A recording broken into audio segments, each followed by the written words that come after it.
If I asked you to think of the extinction of the dinosaurs, many of you might picture a museum exhibit or a reconstructed diorama.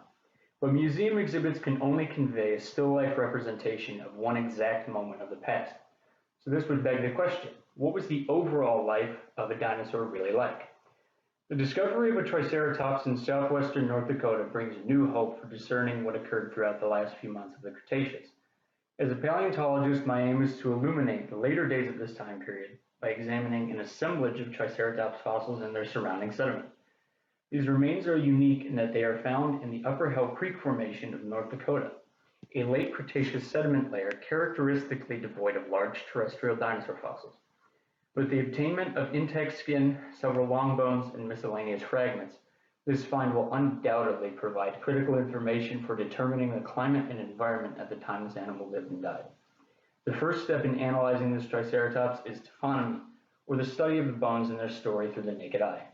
Data obtained from this step can provide details on how this animal died and ultimately made its way to where it was deposited. Marks on the bones and even their overall appearance are useful indicators in piecing together the past.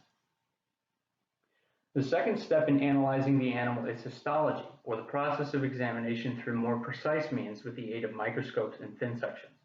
This may provide clues as to the animal's age, sex, diet, and even local environmental factors which could have impacted its growth and overall life. Factors such as the thickness and density of fibrous tissue, suturing of bone fissures, or even the appearance of isotopes in the teeth can indicate how old the animal was and what it even ate. The third and final step in my research entails sedimentology, or the analysis of the matrix surrounding the bones.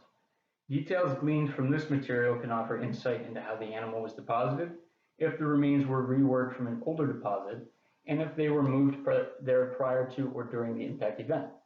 Sediment offers an excellent opportunity to reconstruct the environment, as changes in lithology often parallel changes in deposition.